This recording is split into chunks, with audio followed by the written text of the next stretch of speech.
So thank you for joining this tutorial, and I hope it would be worth of your time and would be interesting. And thank you, Boris, for the introduction. But first, I would like to take a couple of seconds to call for peace in these uneasy times. So let's start. Cloud computing is at the cortex of the modern digital economy. And it is the one that defines the pace of the scientific progress and the pace of our community is going. For example, half of the data produced is processed by businesses today is processed in cloud and is stored in cloud.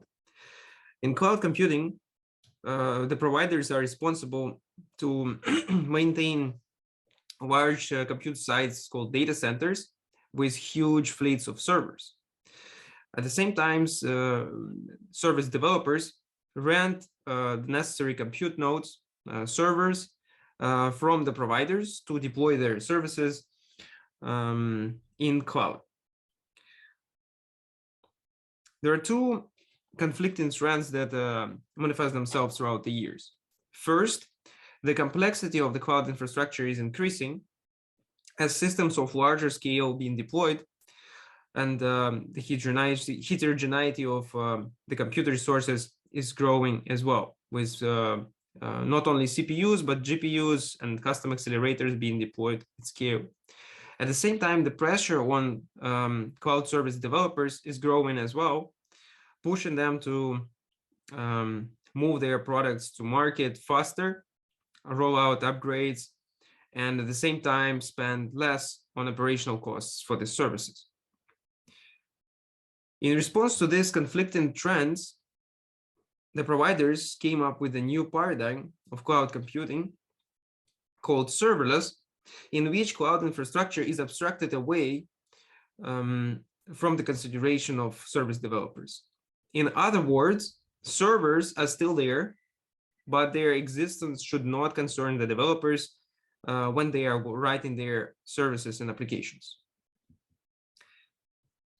Given this serverless premise, businesses started to adopt serverless really quickly, rewriting their applications in the new serverless programming model.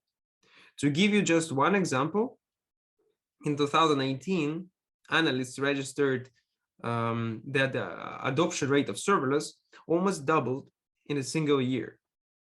The number of serverless applications being deployed doubled in a single year. So, that you can also, from this chart, you can see that adoption pace of serverless is higher than many of the hyped concepts like machine learning and the Internet of Things.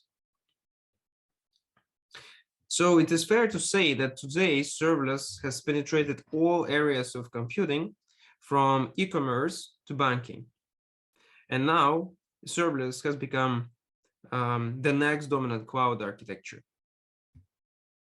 So the goal of this tutorial is to introduce you to this new next generation computing and show you both the perspective of an application developer, of what the developer and clients care about, and also a systems researcher.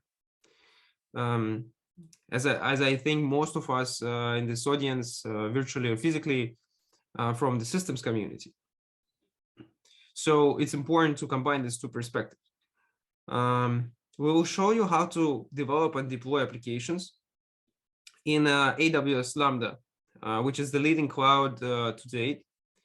And then in the next, in the afternoon section of our talks, we'll move to the vHive ecosystem, which is the framework for experimentation, and it includes a lot of tools and technologies and benchmarks that service researchers need.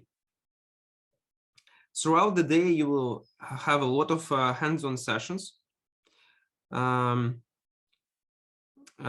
which will show you how to use vHive and how to work with AWS in particular for and conduct performance analysis and pursue research goals in different subfields of computer systems. I also encourage everyone to ask questions as we go. So if there are questions in the audience, please let me know through Slack. I'm talking to organizers in this case.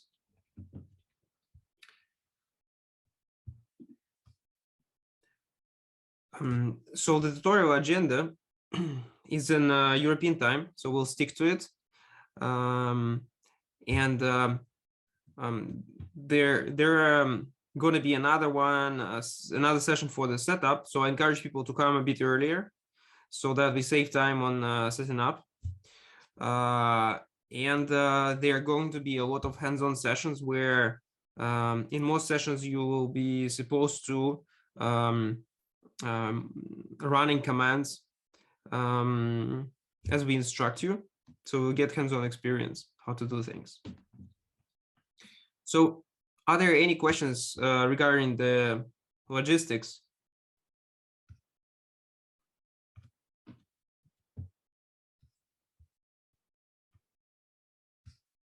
Maybe someone at the laptop could actually say something, like if there are any questions to the audience or not. Boris, I cannot hear you. I think it's mute.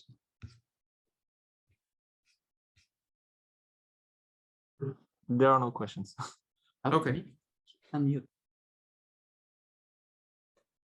Echo online. We'll keep it unmuted. Is it an echo? No, I think it's fine.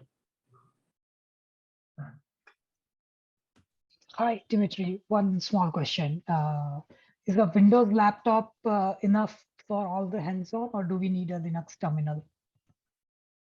So you will on your laptop you will just need a browser like Chrome, and you should be able to SSH to a Linux machine in Google Cloud. Yes. Okay, that should be enough, right? Okay, thank you. Yeah. So I think I already sent the SSH keys.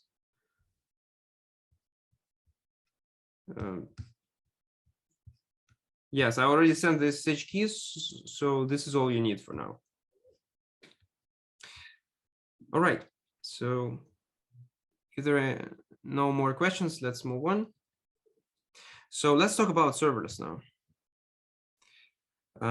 In this introductory talk, I'm going to introduce you to the programming model called also function as a service, and touch upon the key aspects of cloud infrastructure for serverless, in particularly the one used for scheduling and placement, and the advanced technologies used for isolation of different functions running in the fleet.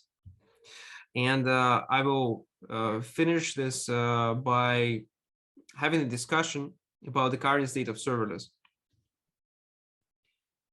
as a community. So serverless allows service developers to focus on writing their code as a set of functions, whereas the cloud providers take care of all the heavy lifting, that is automatic scaling of function instances of each function according to the traffic changes. This labor division facilitates time to market for software products, improving developers' productivity.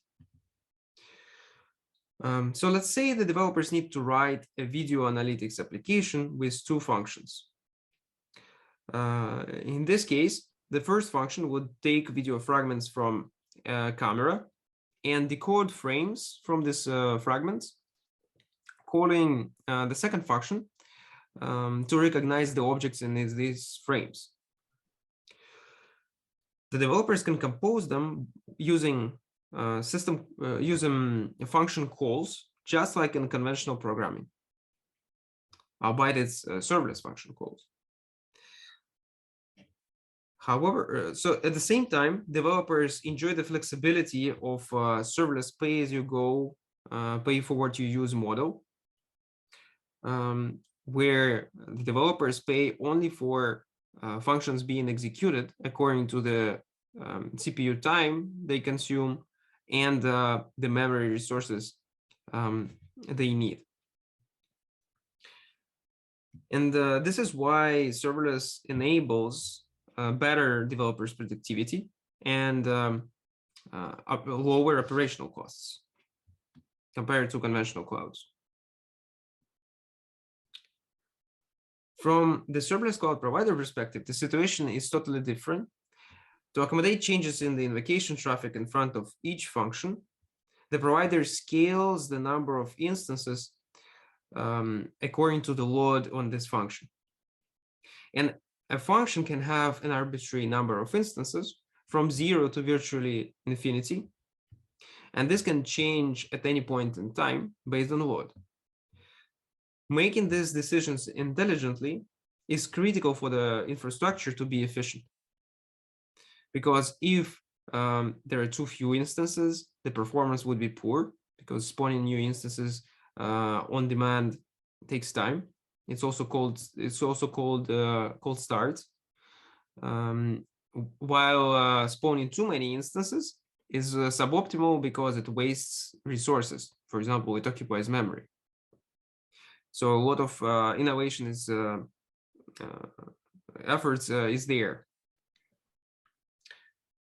So there are many more challenges and responsibilities that providers have to assume and tackle to make serverless cloud efficient.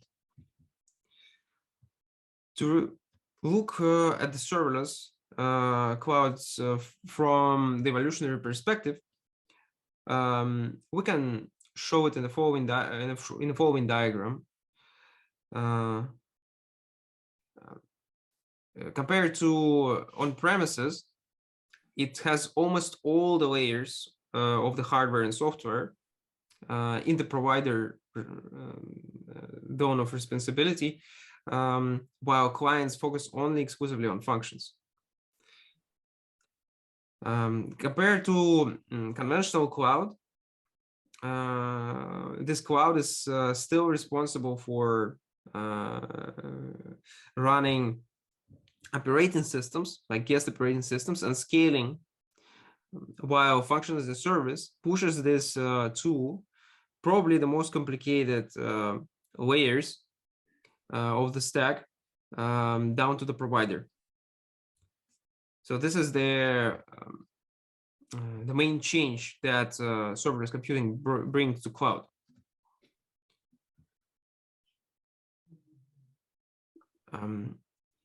I think if there are any questions on the programming model side, we can discuss them now.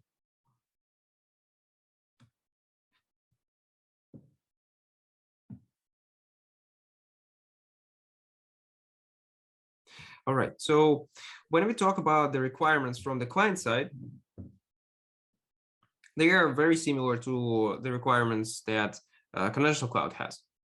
So for example, the high availability requirement assumes the need for low response time and durability of the data that is already in the cloud. At the same time, the clients want the resources they ran from the cloud to scale automatically with their load. They don't want to be overcharged for provisioning more resources than they actually need for the most of the time. In conventional clouds, this is what happens usually. The developers have to over-provision their resources for the worst case. Serverless solves this problem by provisioning on demand.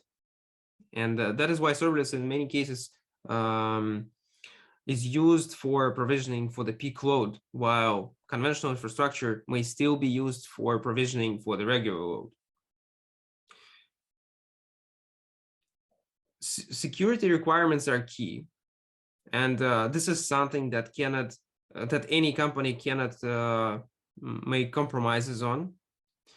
And this is why provider has to care about security first of all, even before the performance. And the requirement now is extending from defending jobs from one another to defending jobs from the provider itself as well. Because there are many bugs that appear from time to time, and there are malicious providers and so on. And the less control the developer has over the infrastructure they execute on, the more vulnerable they may feel. So it is natural. From the provider side, their goals are make sure the utilization of hardware resources they have is high, because this translates directly into the costs. And that is why they aggressively collocate as many jobs as possible and power off the nodes that are not in use. So in this case, serverless is more about packing rather than load balancing across the fleet. I would say packing the jobs in the fleet is the first goal, while load balancing is sort of secondary, and it's more like an optimization problem. At the same time, while there is so much responsibility offloaded to the provider, the number of CPU cycles going into the provider side is also much bigger than in conventional cloud. So one of the priorities that providers have on their plate is to decrease the impact on the overall performance that their infrastructure has, and memory resource occupation as well, memory footprint imposed by system layers. And security is the foremost problem. So let's move to the cloud infrastructure now. And we are going to start with discussing the cluster scheduling, starting with conventional scheduling and moving to serverless. So as you may guess, serverless data centers are just the same ones that cloud has run before. So it's just the same data centers which have tens of thousands of compute nodes in huge deployment managed by the providers, where the providers are responsible for all aspects of managing the hardware and software, and its security, fault tolerance, and other features. At the same time, these data centers are scattered around the globe and grouped in the availability zones that you may hear, like US West 1 or Europe Central 2 or something like this. This is usually assumes about 3 data centers grouped in a single availability zone. So these are 3 data centers about 100 kilometers one from another for fault tolerance. At the same time, the new trend is the emergence of edge deployments, which means before you could have deployed applications in particular data centers, while today it's also possible, or soon it will be possible for some providers to deploy across data centers, which means the provider would migrate the jobs to the location where they need to be executed based on demand. So if you look from the perspective of packing the workloads on the data center fleet, I took the following diagram from one of the talks about Borg from John Wilkes from Google. So in this diagram on the right, you can see the CPU utilization and memory consumption across the fleet on the y-axis, and on the x-axis you can see different servers in the fleet. So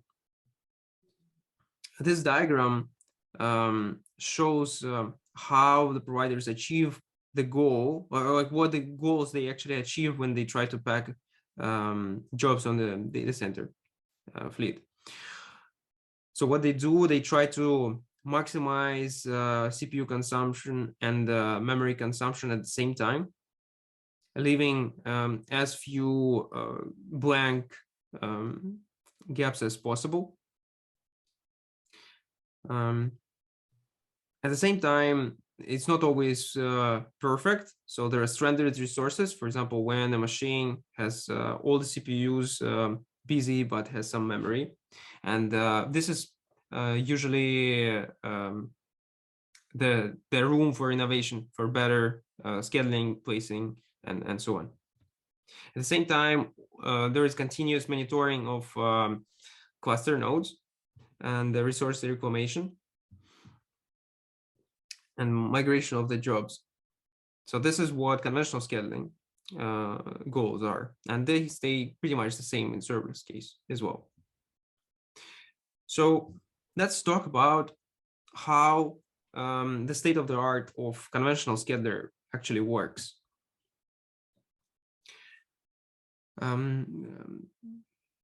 The scheduler we're going to talk about is called Kubernetes, which inherited from Google Borg. And today it's used pretty much by any cloud provider. The scheduler the scheduler's role is the same to the role of Linux as an operating system on a local node in the context of a cluster.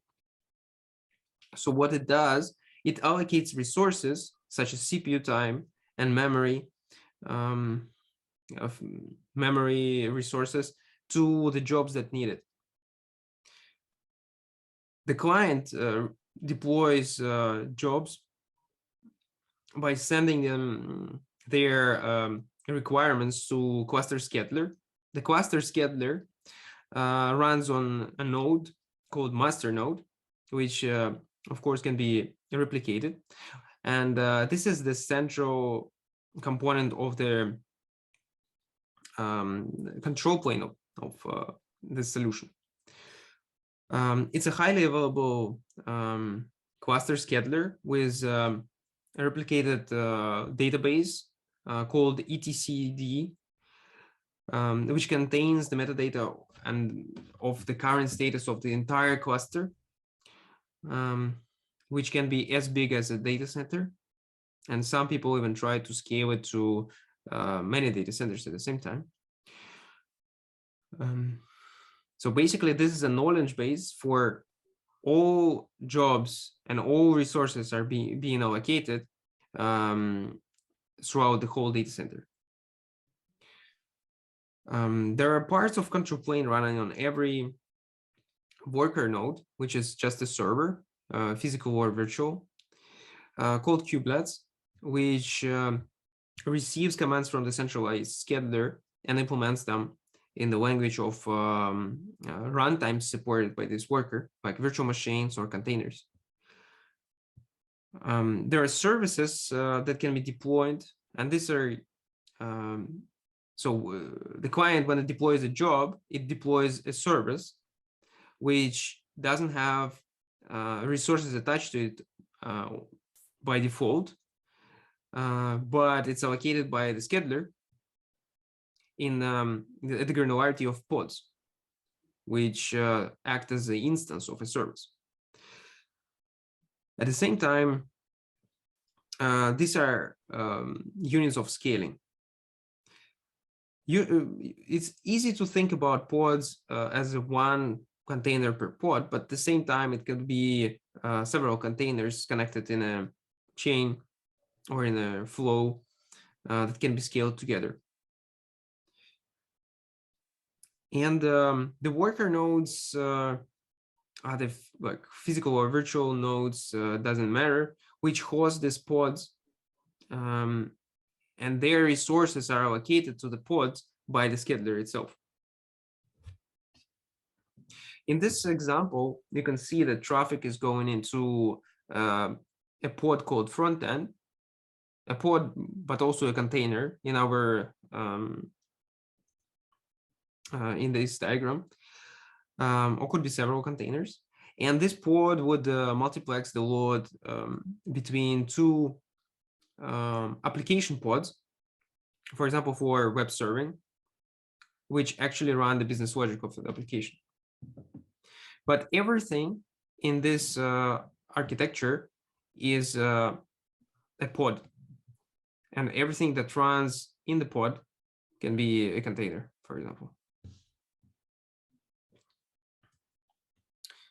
So what's wrong with this model, and why it needed a change for serverless?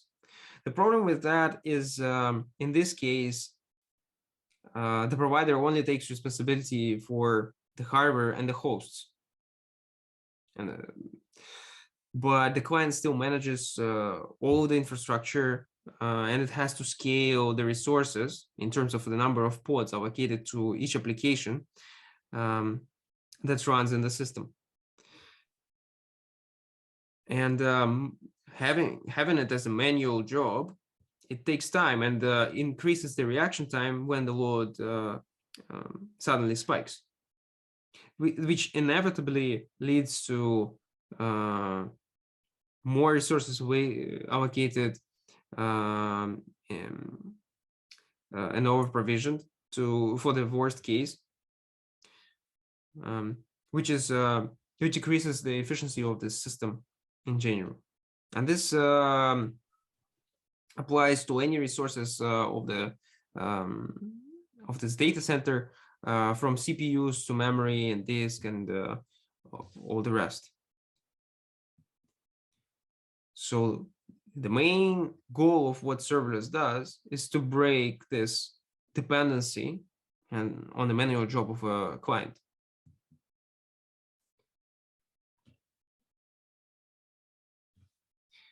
So let's look at one of the state-of-the-art solutions for serverless, which is open source, so we can study it in detail, which is based on using Kubernetes as the scheduler of cluster resources. Knative also is a part of CNCF Foundation, Cloud Native Computing Foundation, contributed by Google recently. So for Knative, it works in the following way. The client deploys functions, so it still deploys services, if you like, but it completely offloads the management of the resources to the automatic system. At the same time, it doesn't require any changes to Kubernetes, which still manages the resources on its own. The user only provides the codes and defines what triggers these functions that they wrote. So this is the same application that we briefly discussed in the previous slide, where there's a traffic coming to the front end pod, and then it gets multiplexed to the actual business logic replicated in pods. But you probably noticed that there was much more red, which means user controlled, in the previous slide, while in this slide you can see that most of this is blue, which means it's provider controlled. However, there is a distinction from the roles of Kubernetes and the roles of Knative. So Knative is also a collection of pods and containers running inside them. So now the actual code written by the user runs only in function handles, and that's it, while the rest is controlled by the provider itself. So in this case, there is different pods responsible for the control of the resources.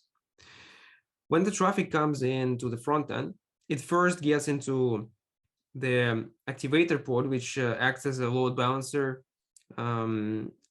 between function instances.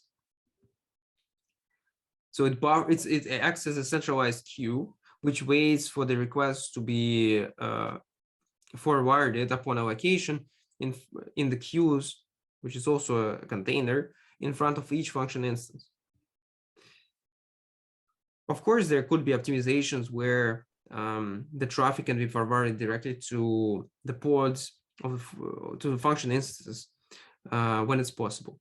However, under load, activator pod is always some buffering.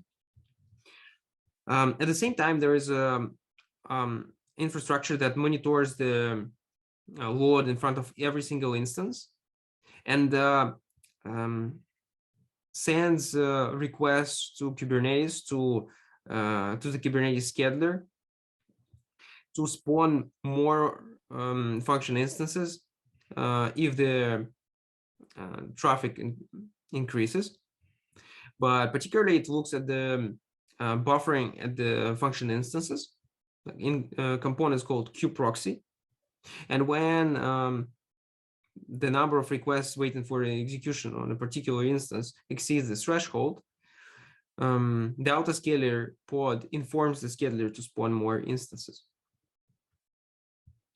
So if there are any questions how serverless infrastructure works, with the example of Knative, it would be good to discuss it now.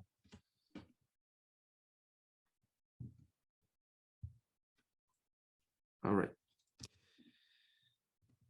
Maybe I can ask a question. From Hongyu. The scheduler is receiving metadata, right? I mean, is the CPU and time and so on. So each pod has to send back this metadata to the front end, and the front end back to the scheduler, or it's synchronous all the time to send back the CPU utilization time. Which pod is basically free or not, something like that? Yeah, very good question. So what's important is allocation is done in pods, right?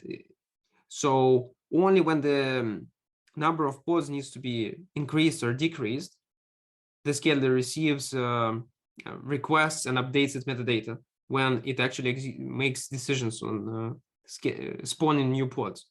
So the whole infrastructure in the light blue works without notifying the scheduler unless it's necessary. So all these requests and responses affect the cluster metadata only when thresholds being exceeded, and periodically, of course. Thank you. All right, so. I think there's a question in the chat. Yeah.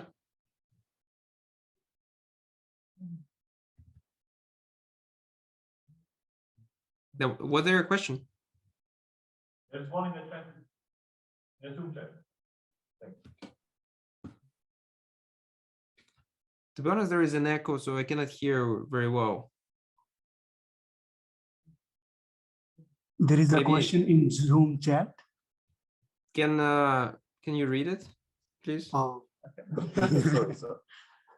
Sorry. Yes, just 1 second.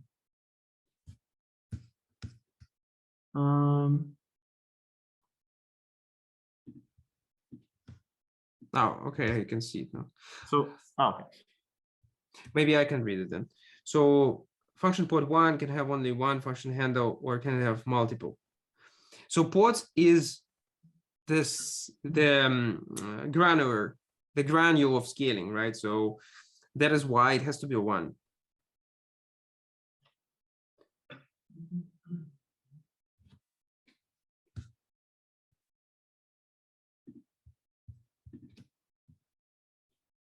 But it's also important to know that the pod on its own doesn't consume resources, or to some extent, it does consume like a network namespace, for example. It does have its own, but that's about it. It doesn't have like particular memory resources allocated to it. It's not a container. That is why it's rather cheap to have many pods as compared to packing things into pods. All right, so let's talk more about the other aspects, such as minimization of the infrastructure overhead and maximizing security. So in the systems community, there are 2 ways of solving this problem. One with the lowest possible overhead is Linux processes. And another way is to use virtual machines, which is the most secure, but at the same time, the biggest overhead. So in the case of processes, the problem is that the applications share a lot, like a big part of their stack. And any of these applications, if it's able to gain root access, may compromise the host. In the virtual machines, a big fraction of the code is unique for each application. So there's a high degree of isolation, but this comes with a lot of overhead. So none of this solution is ideal. So there are two ways of solving this issue, like taken by systems researchers. One is to make the process isolation stronger. For example, this resulted into like virtualizing different components of the host stack, such as the network namespaces, process tree, and file system virtualization. And also system call filtering, because system calls are usually like the most widespread method of compromising the system. So for example, by using malicious arguments or some arguments that put the system in a particular position that the attacker wants it to be.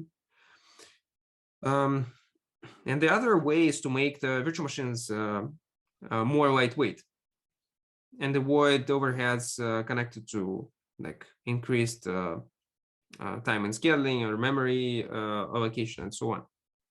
But the problem there is, one of the problems there was that virtual machines have to support a lot of different hardware emulation devices to make sure everything runs.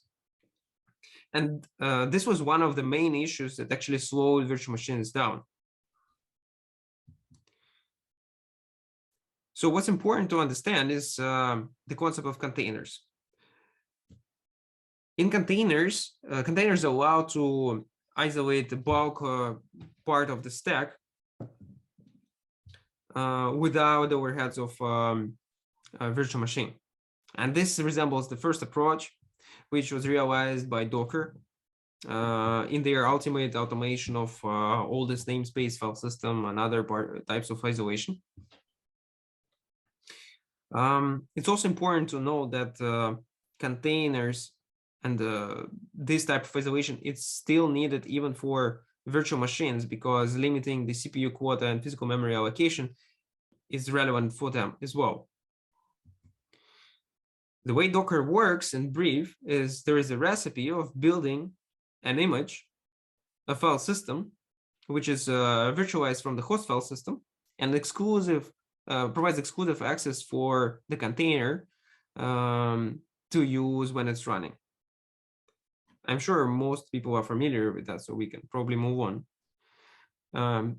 What's important, what containers brought, is to not only build these images, but deploy them on any compatible hardware, which is today any x86 or even ARM or other architectures hosts. So a container built for one architecture can be deployed on any instance with compatible operating system. It's not perfect. They still share the host operating system, but it already creates quite better environment for reproducible runs and for isolation. On the other side, in the second way, what the industry did is made the virtual machines much more lightweight. One example, maybe most pronounced example today is AWS Firecracker hypervisor, which runs proper Linux and takes no compromises in security. So the way it works is that it uses KVM, which avoids duplication of the software of the operating system mechanisms, such as scheduling or guest memory management with nested page tables. It also leverages extensions for virtualization, such as page tables and Virt.io and so on. At the same time, the most what they did is actually they really decreased the size of the code base by shrinking the emulation layer, boiling it down to just 2 types of devices, so one for NIC and one for disk, and the whole stack Firecracker fits into a couple of thousand lines of code of Rust. And it's also written in a type-safe language, which is Rust, to make sure that the probability of bugs is minimal. So Firecracker tries to combine both. It supports Docker-based deployment already, and it also can boot in much smaller time than even containers in many cases. So let's talk a little bit about the characteristics of the workloads. But before I can take questions about the isolation technologies, just maybe one question.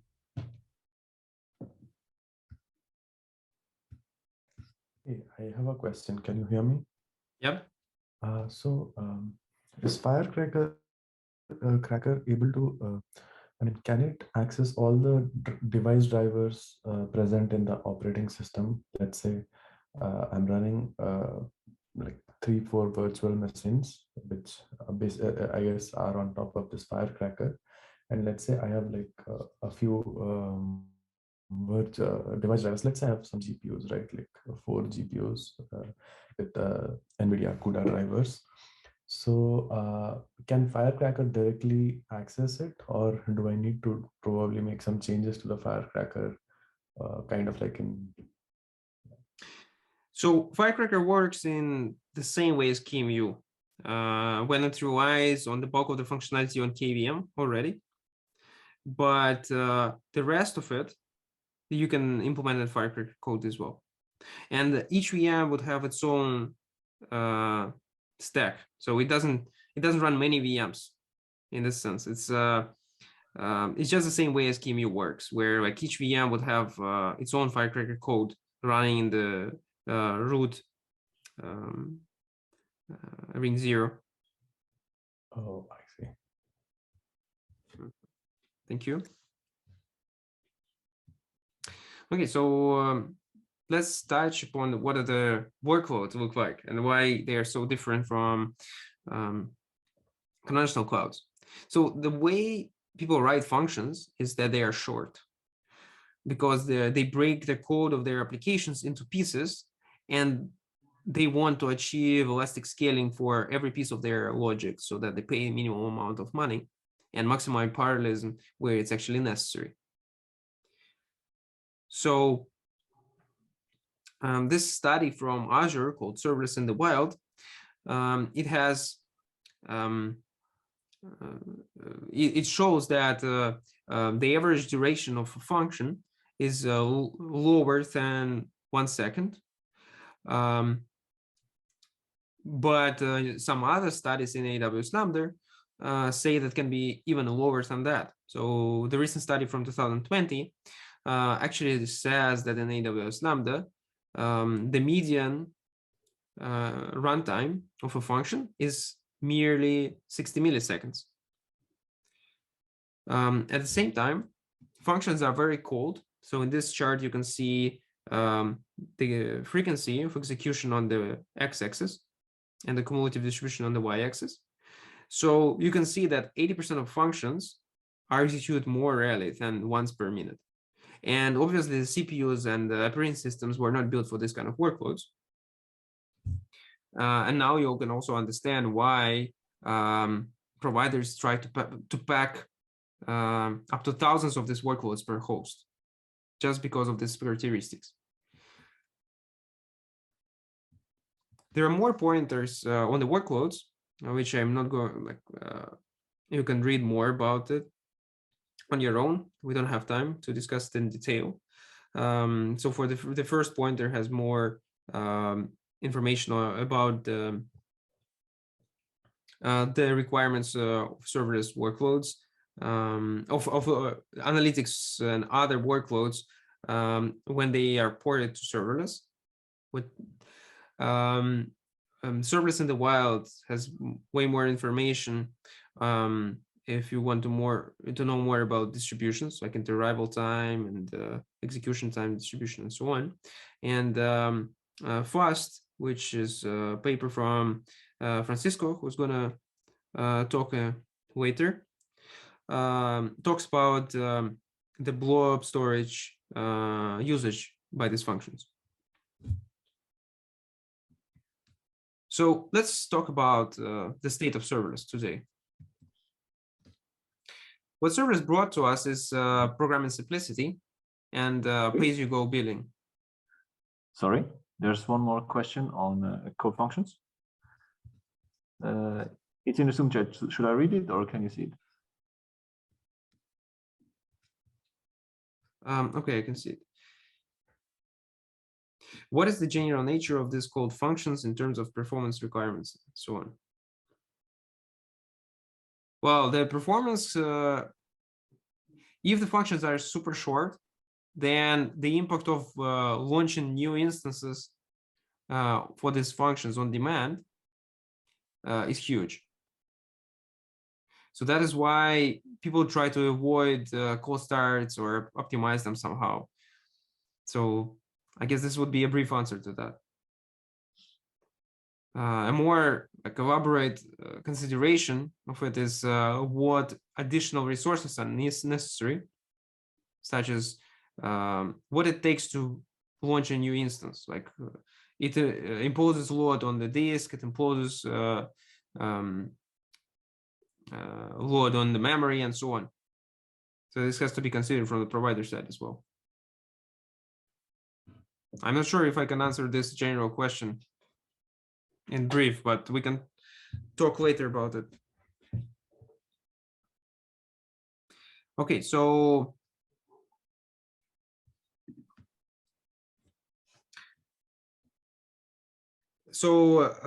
programming is much simpler with serverless, and the costs are way lower because now you pay for invocations as opposed to for running services. At the same time, performance is not can be not as good as with provisioned resources, just because this is an elastic system which scales all the resources on demand. So the reaction of these systems may be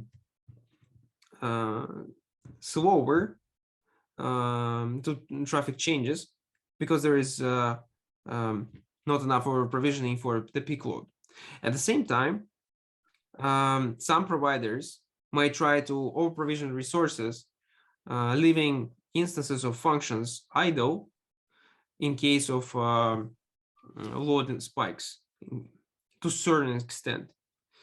But this would mean that the users, that the providers have to pay for it because they cannot really bill this to users. So this is a huge economical issue. Performance economical trade-off that a lot of works have been focusing on. Another important aspect is communication. Serverless functions are stateless and they cannot hold or share state among one another. And even instances of the same function cannot share state. And this is due to the requirement that any function instance should be able to process any invocation of that function it belongs to. The programming model with function invocations today is very simplistic and it doesn't provide a lot of room for optimizations. And this is where there's another call for innovation. And obviously there is security problems Because, for example, when you start sharing physical hardware among thousands of corunners, which is common in serverless, then all the side channel issues, all the interference issues, they all kick in again. So these are all entire directions. You can find many papers on some of them. You can publish your own papers on some of them. And I ordered them in, I would say, from the most published domains to the least published domains.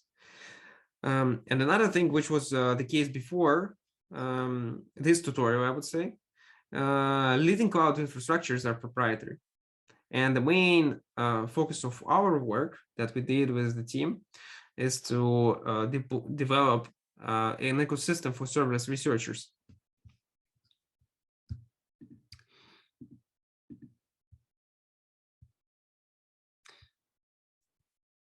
Yeah, so here I would like to conclude this section and just say a couple of words about the tutorial. So you're gonna deep dive into, you're gonna dive deeply into the hands-on from the next sessions, and you'll learn about the benchmark suite called vHive and vSwarm, and how to use the ecosystem for performance analysis. And you'll learn how to do research in the infrastructure in different layers, as well as distributed architecture of serverless. Like, for example, how to trace serverless applications. And then we'll also show you how to study architectural aspects and implications, which is also part of the ASPOS abbreviation, right? Acronym. So thank you.